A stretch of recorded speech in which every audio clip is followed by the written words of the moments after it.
Well, good morning, everyone. Thank you for being here this early.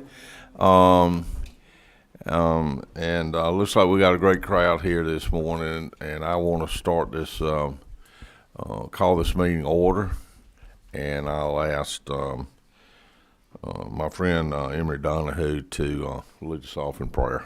Thank you, Mr. Chairman. Heavenly Father, we just thank you for a good night's rest. Lord, we thank you for this day that we're going to enjoy, Heavenly Father, all that you blessed us with. We just thank you, Lord, for so many blessings, and we ask that you be with our families, watch over them. Give us clarity today on everything we do for the state of Georgia. All these things we pray in Jesus' name, amen.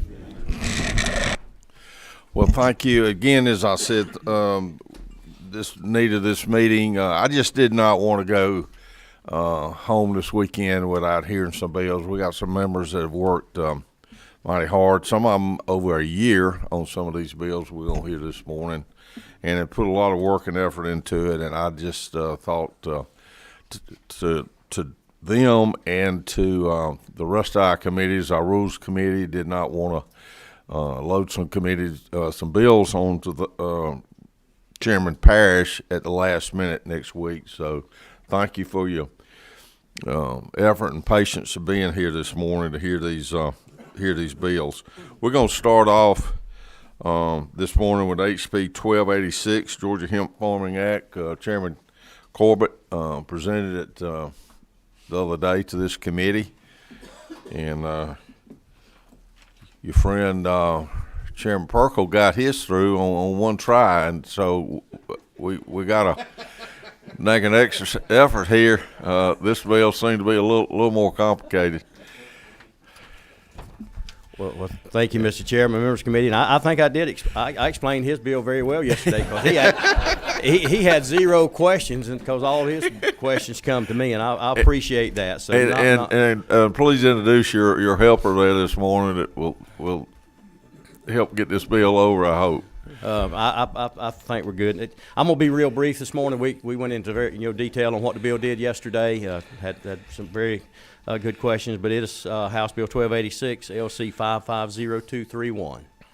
That is what we have. And like we talked about yesterday, this is there's three bills. The Department of Ag has requested to try to address some issues that have arose from the hemp bill that's passed several years ago, as far as where it pertains to retailers, wholesalers, and manufacturers. We do a good job, with the growers and processors, and that's what the original bill did. This is, like I said, an issue that's come up, so these three bills address that. And what this bill does, 1286, is basically, bringing the retailers, wholesalers, and manufacturers, and the labs that test this stuff, where the fee structure for those, and that's what this bill does. It's dealing with the fees for those to bring them in to where the Department of Ag has a list and gives them the authority then to monitor what they have on the shelves in the store. So that's all we're doing, and be willing to stand for any further questions. Thank you, Chairman Court. Thank you for bringing this bill. Ms. Russell, would you like to add anything, say anything about this bill? I know you've put a lot of effort into drafting all these bills this year over the department, helping us get some bills that hopefully going to do well. I think I'd like to just be available for questions. Okay. We've got one question here, Chairman. Bill, Well, if it's the proper time, I'd make a motion that we do pass House Bill 1286. We've heard it vetted, so I think we're ready. You have a second from Chairman Meeks, and any other questions? Seeing none, all in favor say aye. Aye. Opposed, like sign. No opposed. Bill passes. Thank you, Chairman. We'll get it on the rules. Welcome. Hold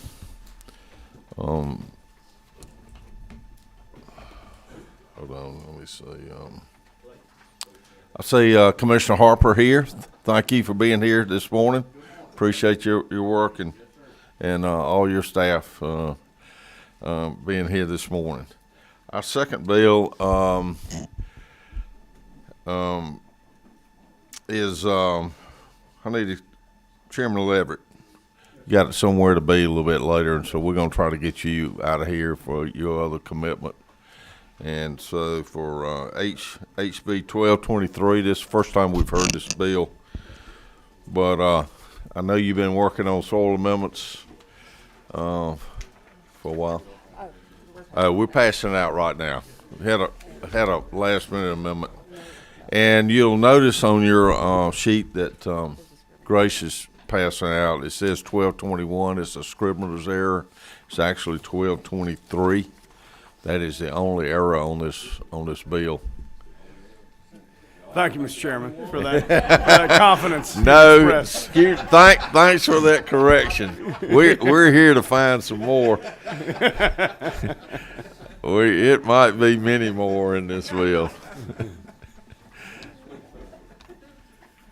And Mr. Chairman, I would just, I think I gave Anna my only copy, so if there's an extra one there, I think she's got one. I would appreciate that. Thank you so much. Thank you, Mr. Chairman. May I proceed? I know we're all trying to get all things done today, and I appreciate you putting me on the agenda. So this House Bill 1223, it tries to address an issue that has been sort of an issue for me up in my district and for the citizens of my district, and that involves soil amendments. That's a program that is administered by the Department of Ag and has existed for, I think, almost 50 years now, or if not over 50 years. And it's basically a program in which any kind of substance that would change properties of soil is allowed to be applied subject to certain controls and regulations. And I want to make it clear to the committee, I think it's a wonderful, wonderful program. It's essential to so many facets of our agricultural industry in the state of Georgia. It's extremely important program, and I appreciate the department for the work they do, and especially Commissioner Harper for the commitment he's made to sort of making a more robust oversight of this program. What I am trying to do in this bill, frankly, is to make sure we ensure the longevity and sufficiency of that system or of that program. Because like, many things, as they say, and I want to thank Representative Cannon for helping me remember this expression, a few bad apples spoil the barrel. And we do have some applicators out there, some operators who are not applying the soil amendments in accordance with the regulations that have been very carefully crafted by the department. And so what I'm trying to do is just nibble around the edges at some of those bad actors and some of the more egregious situations. So if you will just look at the bill, there's a code section within the ag title and within the chapter that has to do with fertilizers and soil amendments. And there's a article in there on soil amendments, and this one code section sets out some general violations which are further fleshed out by the department and regulations. And I'm proposing to add to that code section a new violation, but I've tried to draft this to be very narrow, and I appreciate the help of Catherine Russell with the department and with the EPD has also been very helpful, and Jeff Cowan, the director, is here today. So I'm trying to just make it a violation if a soil amendment is distributed when the owner has applied it on a site that is subject to a consent order or enforcement action or some ongoing investigation by the department or EPD, and then a notice of violation has been issued by EPD with regard to contamination of surface water, soil, or groundwater as the result of application of soil amendments. So I'm crafting this very narrowly. And the department has notified the owner of these conditions and that further application is prohibited until the consent order or the other investigation can be cleared. I am admittedly trying to do this very narrowly to address some situations that have arisen in my district when these circumstances have applied at times, and I'm hoping by this that I don't catch any of the folks who are doing things right, but the ones who are not only just doing them wrong, they're doing them really wrong so badly that EPD has showed up and cited them for some violations. So we tried here with the cooperation of the department and of EPD and also some input. I've talked to Farm Bureau about it. I've talked with the milk producers about it. They had some concerns. We've tried to address those with this draft, so it's very narrow and surgical. And so again, I appreciate the input I've gotten from everyone. I've tried to address it. Some have even said it's a little bit too narrow, but I'm trying just, I think it's an important program. I think it's important that people utilize it, and I'm trying not to make life difficult for the folks who are doing it right. This is just about trying to take care of some of the bad actors. So again, I do want to thank the department for their help, EPD for their help, and Director Cowan for being here, the commissioner. And my understanding is Farm Bureau and the milk producers and even ACCG, I know, supports the bill. I believe those other entities are content with this version, and would appreciate any questions the committee has, and would appreciate y'all's support of the bill. Thank you, Mr. Chairman. Thank you for bringing this bill. You do have several questions. Chairman Meeks has one. Excuse me. Thank you, Mr. Chairman. On line 20 of the bill, the department, since it's not defined in the bill, is that related to the Department of Agriculture, or? It is. There is a definition at the beginning of Title II that says department means Department of Ag. The one question I had for Legislative Counsel, and I sent him in an email very late last night, is whether we should capitalize the D in department, because that's the way the definition appears in Title II, and that appears there and also down on line 25 as well. Okay. I don't know what his thoughts are on that, if that's necessary or not. All right. Thank you, sir. Thank you, Mr. Chairman. Thank you for the question. Chairman Purple. Thank you, Mr. Chair. So I want to thank you for narrowly drawing this provision. And you said something kind of in passing that some of our members that are not used to being up here at 7 o'clock in the morning might have missed. But I think I'm correct in that each of these three conditions must be met. Not just one, not just two, but all three conditions must be met for the violation to occur. And I thank you for doing that. Catches bad actors without overly broadening the net. So I thank you for that, and at the proper time. Thank you, Chairman. That's certainly my intention. I don't want to, I think it's a great program, and I don't want to mess things up for the folks who are doing it right. Okay. I see no more questions from the committee. I've got one. So what is the penalties? What happens if we do have a bad actor that violates? Well, here, if you've got a violation, there are a number of remedies available to the department. One is to just say you can't, it's illegal to apply. That's part of what I'm after here until you clear these other problems. But there are penalties, and the department may want to comment more on that because I can't remember. I think they're authorized to fine up to $1,000 for a violation, a civil penalty, and I think they have other remedies in their quiver. But I frankly am not sure what they all are. It may be they could better address that. So this bill is sort of putting the teeth into the regulations for the Department That's of our Ag. attempt, and I would say that to recognize the commissioner, that's what they're in the process of doing that, and they've been doing that, and I appreciate so much the efforts they're making. I'm trying to. I know we say this around here a lot, but I'm trying to give them another tool in the toolbox. So you would say. Okay, we got representatives from either department. Does any of those have anything to add, or don't have to? Just appreciate both department, EPD and Department of Ag being here. Commissioner, you want to say anything? Well, I just want to, first off, I want to say thanks to Representative Lebert. We have been working together, and I appreciate his passion on this issue, and I know it's very important to him and his district, and we've been working to help him address those issues. And we look forward to continuing to work with him as the bill moves through the process. Specifically to your question, Mr. Chairman, on penalties, we do have some significant remedies as the agency. We can charge penalties dependent upon the violation, anywhere from up to $25,000 or $50,000. We also have the ability to charge.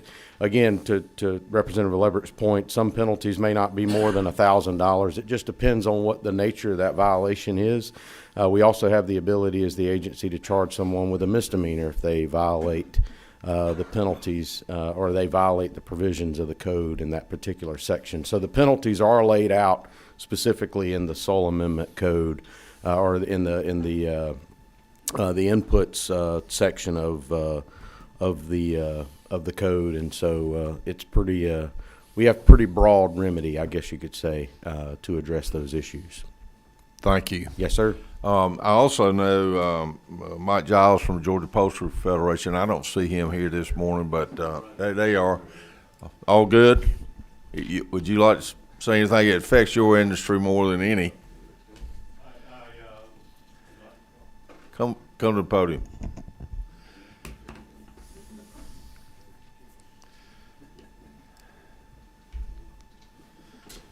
Thank you, Mr. Chairman. Members of the committee, appreciate Representative Leverett's efforts here, and we agree with the initiative. We do have some questions that I've shared with him late last night about the what is an ongoing ongoing investigation. When does that start? When does that end? And what effect it might have? But I would say that, for the purposes of this morning meeting, if we could just continue that discussion going forward. So.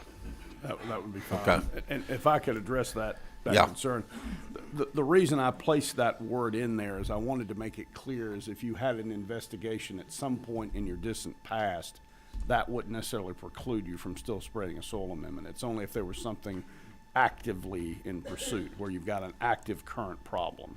So I agree. It's not specifically defined, but I felt like conceptually it would be clear to the regulator that the intent there is you've got to have a problem that's ongoing, that's current, that's pending. Okay. Well, thank you.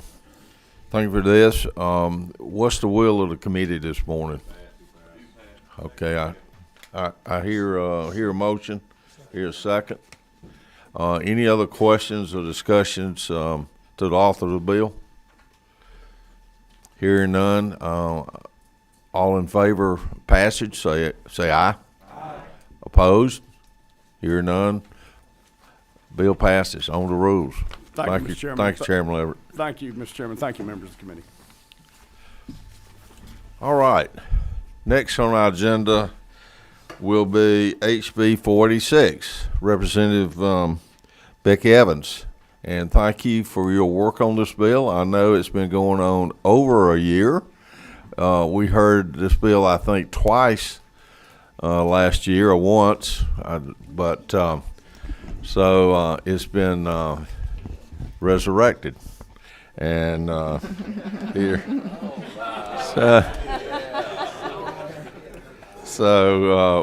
But we have a sub, and see if I can find it here. HP 486 LC 365739S. So the floor is yours. Thank you so much, Mr. Chairman, and thank you, colleagues. Good morning, everyone. And thank you for this hearing and an opportunity for discussion and a vote on this bill today. Yes, I bring before you LC 365739S. So this is a substitute for the Burial Purchaser Protection Act. And we did hear testimony on this last year after crossover, and so I won't review that case, but I just did want to say, cemeteries do sell pre-needs burial services, and this is a great value to, families and to the citizens. So, and this is where the purchaser pays for the plot before they die, and this provides peace of mind. And most of the time, this goes well, but sometimes, due to a variety of reasons, the burial plot could be mistakenly used for another person's burial. And so when the family goes to bury their loved one, this is a great shock and causes stress. And so when this happens, the cemetery does its best to work with the family and come up with an agreement. And many times that does work out. But if the family is not satisfied with the solution, the problem is that no person can bring action more than 2 years after the scheduled contract is completed. And so most of the time people buy their burial purchaser, they buy it and then they, pay for it. And then when they get their deed, it's several years later before they would use it. And the appeals court ruled that the statute of limitations is from 2 years after the contract is completed. So that's the problem. And we worked closely. We worked with the Secretary of State's Securities Division over that work with cemeteries and the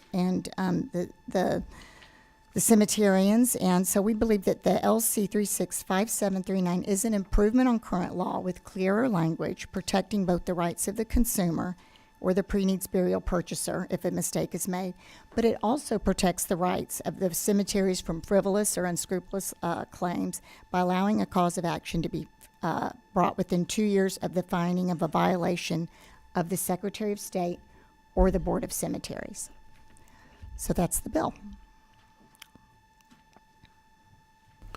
Thank you. I'll entertain some questions from the committee. Representative Carter. Excuse me. It's my morning voice. Thank you. Good morning, Representative, and thank you for this. I think the only thing I'm trying to be clear of is the word that you use when the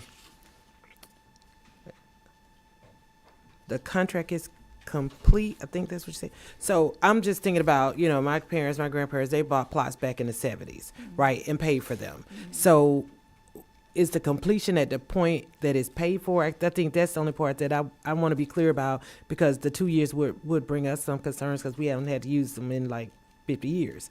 But Right. The way the current law is now, if there was a problem, if you went to bury your parents and someone else was buried in their plot, the statute of limitations would have expired.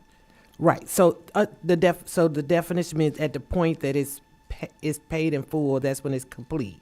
So it will have been 2 years from that date. Right. It's Okay. Yeah. That's the only thing I want to But clear. this is an improvement on the language. Yeah. Okay. Yeah. Thank you. Yeah. Okay, I know we've got at least 2 people on this committee that are very familiar with these services, and so Representative Stinson, could you ask Yes, a sir. question? Yes, sir. Good morning. Thank you, Mr. Chairman, and thank you, Representative Evans, for your continuous work on this legislation. And we discussed it thoroughly last year, and you went back and did make some corrections and work with the Secretary of State and the Cemetery Board. So we're very grateful for that. And this bill protects the rights of consumers, correct? That's correct. And it also helps the cemeteries as well from being invaded with so many litigations and things of that nature. So, Mr. Chairman, I think at the appropriate time, I'd like to make a due pass because we have really vetted this bill quite a bit, and I certainly support this legislation. Okay, we got several more questions, and we'll come back to that in just a little bit. Representative Lewis Ward has a question. You pass. Chairman Perkle. Mr. Chairman, and thank you for coming by yesterday and giving me a copy of the bill. Honestly, I did not go look back up subsection 10-14-17, which is what the violations are. I'm assuming this is for like slabs and the coping and putting the person in the wrong spot type things, but it's not like if the family don't like what the funeral home, because I see on here burial services and want to make sure that, if, it's hot or it's raining, that is not one of the things on 10-14-17. Right. That is I think that refers to the Cemetery Act, and they have, specific things laid out. And that's what is the beauty of the way this improved language reads, is that there would have to be a violation of the act. And so they would meet, they would take their complaint to the Secretary of State or to the Board of Cemeteries, and they would review it. And there are times, and they actually, the cemeteries collect funds, and Georgia collects a higher percentage than other states, to address issues when there's been a problem with the cemetery. And if the cemetery doesn't have money, because cemeteries are in perpetuity, and so anyhow, they would, yeah. Well, thank you for the answer, because it relates to the Cemetery Act and the cemeteries and not the service that I was. Yeah. All right, that was where I was getting. Thank you. Okay. Appreciate it. Thank you, yeah. Representative Mathis. Thank you, Representative Evans, for bringing this. to clarify one thing, I'm understanding this is probably your perpetual care Memorial Gardens more of what we're dealing with here. And when Representative Chairman Perkle said something about slabs coping, most of these do not have them. The issues that I think Representative Stinson and I have had over the years, these perpetual cares were started and then they would sell, and then they may sell again. And so some of the paperwork, some of the things got lost, some of the things where people were put in the wrong lots and that sort of thing. I've actually experienced that in places, when neighborhoods, areas change, people move, and that sort of thing. So this is what we're dealing with. And I think it's a good thing to hold the folks that buy these properties, that they make sure that they honor the contracts that the people, I know the ones that I've dealt with, one of the first things, and I'm in the funeral business for some of y'all don't know, but what we do is we ask them to bring in the original contract. Therefore, when we're talking to the folks setting up the services and that type of things, we know what they have purchased. And it is holding them to it. Now, putting someone in the wrong place is fixable. They could actually move them. I mean, that has happened. It's a simple fix, but they don't a lot of times, and they give you another lot somewhere else. But a lot of folks want to be where their loved ones are. Yes. So I think this will give the consumer a little more power to do the things that need to be done correctly to start with. So thank you for that. Thank you. Okay. Seeing no more questions, we're in a posture. Representative Stinson. What number are you? 16. Okay. Want to make a motion? Yes, sir. Before I make the ahead. motion, I would just like to thank the family that was affected by this. Thank them for coming back again this morning. So, again, we thank you, and we're sorry that you had to go through that experience. So, with that being said, Mr. Chairman, I make a motion that we do pass House Bill 486. Okay, we have a motion. We have a second. Any other discussion or questions? I did just want to say, thank you so much for calling out the family, Ms. Menifee, and her nephew. I really, really appreciate it. And the husband died this past year on October, so he was here with us last year. So thank you so much for being here. Yeah, thank you so much, Representative Simpson. Yeah. Well, thank you for bringing this bill. I know time of death things are very emotional for a lot of people, and this bill, I think, gives them some real clarity and extra things going forward. So thank you for your work on this bill. So I have a motion second. All in favor say aye. Opposed? No opposed. Bill passes. On the rules. Be sure you get a signature from me on the form. Next on our agenda, we're going to call Representative Jordan Ridley for HB 908. I see he's here, back for his second trip to the Ag Committee. And, both of them. Oh, God. I didn't expect to see you here this early this morning, Representative. Oh, yes, sir. I've been here. And I'd like to say something about the last bill my wife just Wait a texted me. minute. You're not recognized yet.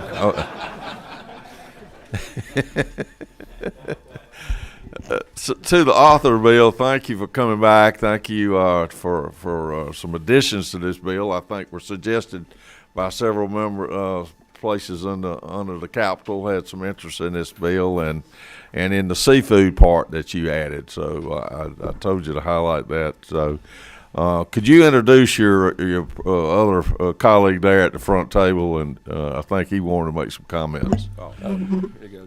Oh, yes, sir. I was just going to say, for the last bill, my wife just texted me and said she was making sure her contract still had hers plots on the opposite side, because she said she only agreed to death do us part to be with me. So.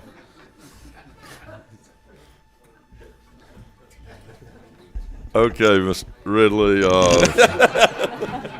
let's get on to the bill. So today, I hope it doesn't die like I'm not sure you got help there this morning. So we have LC 550178S, and like we talked about last time we heard this bill, about cell cultured meat, vegetarian meat. We did add, as you mentioned, about farm-raised fish, that farm-raised fish would also have to be disclosed on the menu after the suggestion of several other people in the Capitol. So the bill is just a transparency bill, making sure you know what you're buying at a restaurant, if you're buying real meat, vegetarian meat, or farm-raised seafood. So.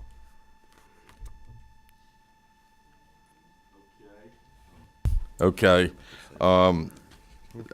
You know, I think my posture was the cell cultured meat really hadn't been an issue so far. It's pretty it's not real widespread, but I know we do go into restaurants a lot and have a lot of options on seafood and not knowing whether it's wild caught or Georgia shrimp or where that shrimp comes from overseas, how it's raised, and so that's a little bit what you're talking about here with this bill. Yes, sir. Is that Absolutely. correct? Just letting people know what they're getting. Just some knowledge to the restaurant customer. I think we have it in the grocery stores. Yes, sir. Seems to be, but restaurants just trying to identify a little bit of the origin of the seafood you might be ordering at a restaurant. So we got a couple of questions here for you, Chairman Gutter. Thank you, Mr. Chairman. Are there penalty provisions elsewhere in the code? Because I don't see any listed here. No, that's not something we went over. We just wanted to make sure restaurants were labeling it and being good actors. And we didn't add any penalties in this code. In the original act that established it to be put in restaurants, that's what we're adding to. So it's the penalties from grocery stores, so that's what we're amending into. So it's the same penalties as if a grocery store doesn't label it, which I'm not sure of those off the top of my head. Do you know if it falls under the sanitarians in the Department of Agriculture or with the Department of Public Health and the penalty provisions they have? Okay. I'm assuming, and I'm not 100% sure, Department of Community Health, but the inspections would be one of the violations, and I think just as they go about inspecting restaurants, their whole long checklist, this would be just one of the check that they inspection points that they would make, is my understanding. But I hadn't confirmed that with the department. Yes, go ahead. Okay, I got you now. I didn't know if it was code or if it was statute. That's a great what I was trying question. to I figure don't out. know. We don't have anybody from that department here this morning, I don't think. Okay. Let's go on to a couple of more questions. We can come back. Chairman Corbett. Thank you, Mr. Chairman. Thank you for bringing the bill. Didn't I see in the news here just a couple weeks ago where there's a country in Europe, Ireland, somebody maybe has banned lab-grown meat, and maybe some members of the committee can help me out. But it seemed like I seen that in the news. Is that Italy? Okay, I knew I'd seen that. But yes, do you know why? What the reasons for banning it? Safety concerns and religious concerns. You're using stem cells and recreating them in a lab to create the meat. So there were safety and religious issues with it in Italy. And into that, yeah. And Congress has actually got a bipartisan bill that they're working on. It's this same thing that's going through. I think it started going through last week, and it's got bipartisan support. So I think you're going to see something come out of the federal. One of the few things they'll probably do come out of the federal side this year with it. Yeah. Well, this bill is just about labeling on the menu. That's what theirs is too. Okay. Representative Martinez. Yes, I'm not. I thank you for being here. I'm not sure if Chairman asked this question, but who would be in charge? I got two questions. Who would be in charge of regulating this requirement? I'm not sure if you answered it with Mr. Gunner. And the other one would be on lines 19 to 20. I was looking at what private body of water will be used solely for farming this seafood. You know, does it fall? What's the definition when it says controlled water environment? So on the first part, your Yeah. first question, like Thank you. Chairman Dickey said, currently, I think, like you said, I think it's Department of Community Health. The health inspectors currently check menus now to make sure they're properly labeled. So I'm assuming this would go to them as well. And the second part on the, you said lines 19 and 20. If you go to lines 28 and 29, it talks about farm-raised fish, meaning fish or shellfish that has been propagated, reared, or harvested within a controlled water environment. And that's just helping, we're talking lines 17 through 20 describe what is a controlled water environment.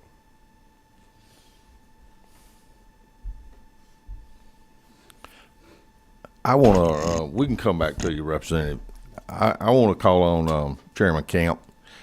She has had multiple careers in her past, but right now, one of hers is a restaurant owner, and a very good restaurant with some great food, and I know it's lots of challenges running a restaurant. So our committee would love to hear your comments. Thank you. Well, first off, if you don't mind, both of the authors here, I wanted to talk about the enforcement aspect because that was a question that was asked by Chairman Gunner, and it's the Department of Public Health. That's who has complete purview over menus and all things that have to do with this particular code section. So it's the local health departments and the State Department of Public Health who would be enforcing it. And in let's see, 26-213, anyway, that is where all the information is regarding the enforcement. So there's really no difference because they come in now and they inspect our menus to make sure we say things about food that's not cooked, to a certain temperature could risk health. So there are certain things we have to do. So this would just be in addition to that. But secondly, I applaud this because there are people serving not necessarily food with stem cells in our state yet, but there's a big difference between wild-caught shrimp, cost and taste, versus farm shrimp that came from Southeast Asia. So I applaud this. I think this is going to be great for the consumer, and I think this is a great move in a good direction. Thank you for bringing this bill. Absolutely. Representative Carter. Thank you. Good morning. Good morning. Thank you all again for this bill. The clarity that I would like is from line 30 to 32 as it relates to plant-based meats. Yes, ma'am. It's kind of hard to distinguish what it is, but what's in it that they're calling plant-based. And I see that you have one or more plants or parts of plants. I've been told that some of the plant-based meats also have things other than plants. Will we be able to either amend and add identifying what's in the plants or the plant-based meats or some more detail so that if you go to a restaurant, like, my last week I wanted y'all to make sure that we could find out before we made it to the restaurant. And I actually was about to order some food from a vegetarian restaurant and I couldn't find out what was in the plant-based. So I just want to make sure that we're able to, when it comes to the plant-based alternative meats, that we really know what it is and if there's a way to add other than just plants, if there's something in the meats, in the so-called meat, other than something that was grown from the ground. I'm not sure because they're always coming up with new recipes and ways to make it. So I'm not sure how to put that in legislation to account for every possibility and how to force them to describe it. I get where you're coming from. I just personally don't know how, when every day they're coming up with a new way to do it. So, that would just be playing catch up, I feel. But at least with this, at least it's a start. It's something. Okay. I've got one more question, and then we have Mr. Scott Beerman from Georgia Restaurant Association is going to speak. Representative Yoder. Thank you, Mr. Chairman. I appreciate y'all bringing this bill. It's a good bill, I think. One question, is there a delineation between domestically farm-raised catfish, for instance, or foreign raised? I mean, I'm happy with Georgia raised catfish, not so much with China raised. I agree with you there, but no, it's just farm raised. We don't make a distinction between domestic or in Georgia. It's just any farm raised. Okay. Well, Okay, I'd like to ask Mr. Bierman from Restaurant Association. Appreciate you being here this morning. Had a great time down at the depot last night. If any of you on this committee went, it was a lot of great food, a lot of real different kind of food down there. So appreciate you putting that together. We appreciate everybody coming down last night who made it. It was a good event. It worked out for us. We got the substitute for this bill yesterday, and we had all of our restaurateurs in town to share it with them yesterday afternoon. So we all got to share some thoughts. I spoke last time on this bill on kind of the cell-based and the plant-based portion of the bill. I'll try to keep my comments brief. In terms of the farm-grown seafood menu requirement, we do oppose that part of the legislation. We kind of see that as burdensome to our restaurants. The use of farm-grown seafood is widespread. We're, again, talking to folks yesterday. The majority of the seafood in our restaurants across the country is farm-grown. And in some restaurants, well-known restaurants across our state, 90% of the seafood is going to be farm-grown. That's including shrimp and oysters and things along those lines, kind of shellfish. In talking to our members, one of the things that kept coming up over and over again was just the how their seafood orders and their sourcing of their seafood orders can fluctuate based on demand. So they fly fish in, even some of the, not even higher chain restaurants, some of your kind of mid-tier and lower tier restaurants are flying their fish in or ordering their fish in kind of on multiple times per week.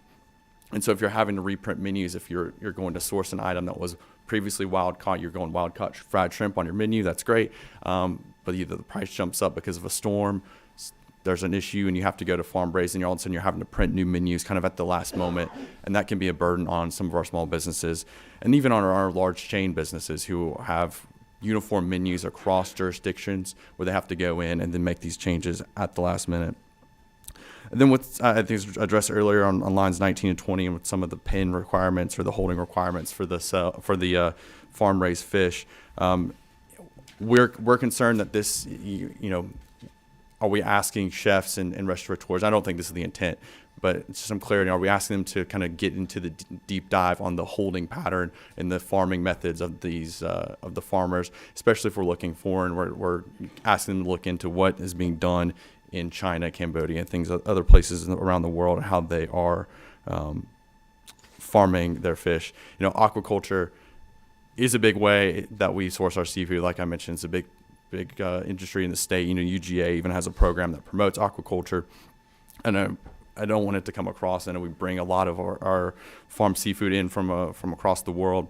Federal agencies like the USDA, the EPA, the Fish and Wildlife, National Ocean and Atmospheric Administration, the Food and Drug Administration, they all have a hand in regulating the aquaculture that comes into this country and is raised here in this country. I do want to add, kind of touch on some comments earlier. If there are instances of restaurants, and I said this about cell-based and plant-based last time I spoke, if there are instances of restaurants who are saying one thing, they're saying it's wild caught, but knowingly selling farm-raised, we would not stand for that. We do not support that. We think any time you're getting up and you're selling something to somebody and you're promoting it as something, we would not support misleading the customers, and we would denounce any sort of actions along those lines. But we haven't heard a lot of that, and we don't see that happening very much. And so we would really oppose this mandate on our restaurant menus. Thank you. Okay, thank you for being here. You might stand there. Chairman Perkle has a question. I don't know for you or either for the author. Okay, and thank you for your testimony. So one of the things that I would like to make sure with this bill is when I order catfish, I don't get tilapia. I want to make sure that what I get is what I order, and I thank Ridley for bringing this, Representative Ridley for bringing this. I also want to make sure that we've invested a lot of money as a state in our oyster farming operations that I think is controlled type of propagation. I want to make sure that this does not negatively impact. A group of legislators and I went to supper last night, and we ate some oysters. The only reason we did not eat Georgia oysters is they were not on the menu. And we are actively trying to expand that portfolio as part of, and I know we have restaurants in town here and around the state that exceedingly desire Georgia oysters. And in your opinion, in looking at this bill, would this negatively impact us in our Georgia grown oyster harvesting operation? So I'll say this more as a personal opinion, not so much from the official restaurant. So our new CEO is over there. She's going to slap me if I come up there and say something wrong. In my personal opinion, and we've heard from some of the comments from some of the committee members on, I don't like farm grown fish. I don't want farm grown fish. I think if we start putting labels on Georgia oysters that are farm grown, or any oyster that's farm grown, I think that could potentially negatively stigmatize what's on the menu when people want to order. Yeah, I think that is a potential outcome. Okay, we lit up with some questions here. Ridley Brothers.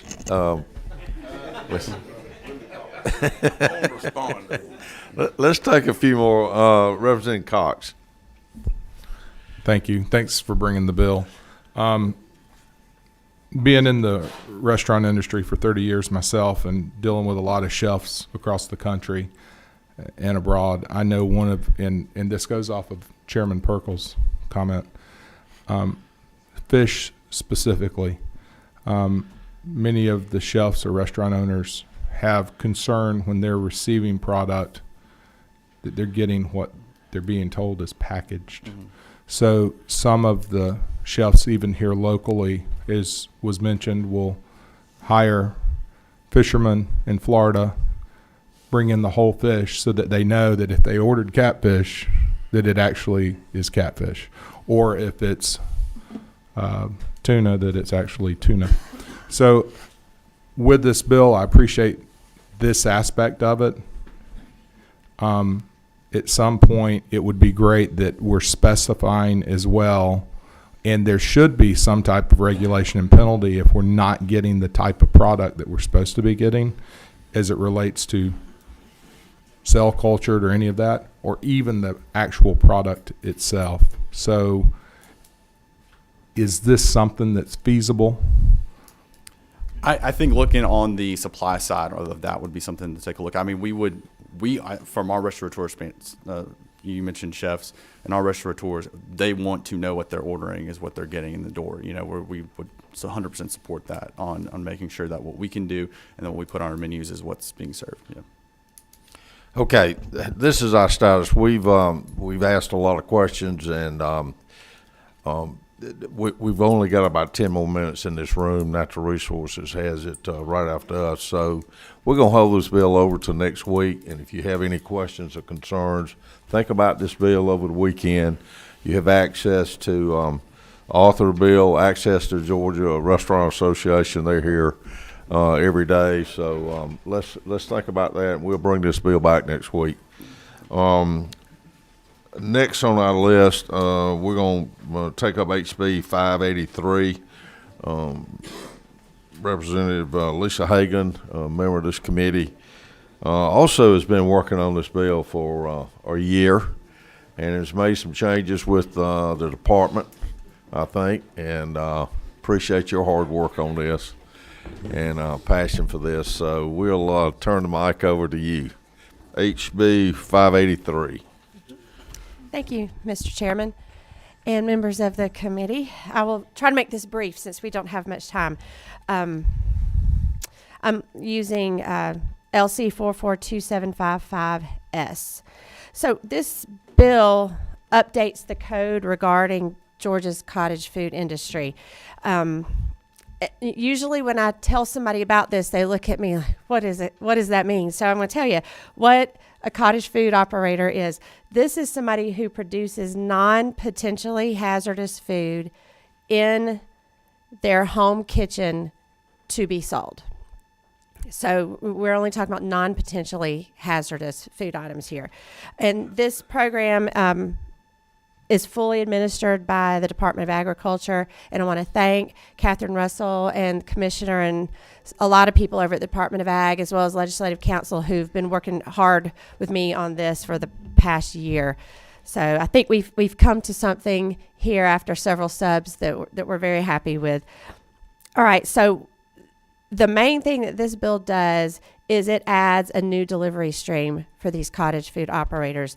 Currently, the cottage food producer can only sell their product directly to the consumer. This bill opens up a new delivery stream so that they could, in addition to selling to the consumer, could sell to a third party like a grocery store or a restaurant, and then that vendor could turn around and sell it to the consumer. So that's the big change here in the way the program operates. I'm happy to go very quickly through the bill with you if you like. There's a lot of pages here, but I think we can get through it very quickly. If you start on page 2, these are definitions. And so the main two that I'd like to highlight are number 3, cottage food operator. On line 22, we added the fact that they could sell their products to someone who would sell to the consumer. So that is added there. And then item 7, non-potentially hazardous foods. We wanted to make sure we clarified in the code that the only food allowed to be sold by a cottage food operator would be non-potentially hazardous foods. On to lines 54 and 55. We included a carve out for bake sales. We have a tradition in our state and that a lot of churches and not-for-profits, different organizations will do fundraising by via bake sale. We wanted to make sure that this bill did not infringe on that at all. That's not considered cottage food operations. Starting on line 57, this addresses the new delivery stream, and it also points out that certain signage would be required. Since we would not be selling directly to the consumer here, potentially want to make sure that we protect consumers and that they know what they're getting if they were to buy cottage food products in a restaurant or in a grocery store. Line 66 all the way through 97 address what information must be provided and specifically how the food products should be labeled so that consumers know that they are getting a product that was made in someone's home kitchen. If you go to line 99, this is where it is laid out that the Commissioner of Agriculture retains authority over cottage food industry and can set the rules and regulations, and also continues to have the right to conduct investigations if there are any complaints about any of these products and how they're being produced. 109, line 109, deals with inspections. So if someone is producing products as a cottage food operator in their home, they would be open to an inspection if there were complaints or any suspicions that they might not be operating according to code. The Department of Agriculture would conduct those inspections, as they do now. And then when we go to section 2 on page 6, we've got some cleanup language there. Same in section 3 and 4. And then section 5 just reiterates that no county or municipality shall prohibit this industry. So what we have is a program that encourages entrepreneurship. If someone is looking into producing a food product, a commercial kitchen is very expensive. So this program has a history of giving these entrepreneurs the ability to do small batch production in their home kitchen to see if this is something they'd want to pursue at a larger scale. So we're encouraging entrepreneurship. We're supporting local products by allowing them into restaurants and stores so that more people would have access to them. But we're also protecting and informing consumers by outlining in the bill that these products must be labeled so that people know what they're getting. So, Mr. Chairman, That Thank you. Is it- And we're about out of time. Okay. And so to give the committee proper time to think about this, we're going to think about it over the weekend. We're going to, Grace, we've got another committee time scheduled for Monday at what time? 8:30 in this room. So we're going to bring that bill back and look at that first. I'm going to bring up Chairman Lumsden. If you can just highlight very, very briefly, their natural resources about to die to get in here. And then we'll bring your bill back also on Monday. But I just want our committee to be aware of what you're trying to do. All right. Good morning, Mr. Chairman. Thank you for the opportunity. This is House Bill 1206, substitute to LC 339675S. This bill deals with electronic signatures, part of the Fair Business Practices Act. I'm sure many of you have been into a doctor's office, a hospital, some other place where you have been asked to provide a signature on a little electronic pad. You do not see the document you're signing. They're asking you to provide an electronic signature on that pad, and they do not provide you at the end with a copy of what you have just signed. Now, not every place does that. Not every place does it that way, but the bottom line is you don't know what you're signing, and they don't provide you with a copy of what you're signing. All this bill does is require them to provide you with, or offer to provide you with, an executed document of what you have just signed. This is not covered in state law. There are some places in federal law that, for HIPAA, for instance, it's already covered there. But there are many places where these devices are used, and it just seems reasonable to me that if you're going to give your signature, you need to be provided with a copy of what you've just signed, so you will know what you have just agreed to. There's some other problems that go with this, and we tried not to expand this very much, but this is just dealing with a small segment of what we're seeing in the marketplace that we need to highlight and address. Thank you, and I want to apologize again for running out of time, but it's an important bill. I know we are all encounter that much more often now than in the past, and so Well, let's I mean, think for- about this bill, bring it back. I'll give you plenty of time on Monday back in this room at 8:30, and we'll take that up. So thank you for your patience. Apologize for the lack of meeting space that we have here at the Capitol, but that's one of the limitations that we do. So with that, meeting adjourned.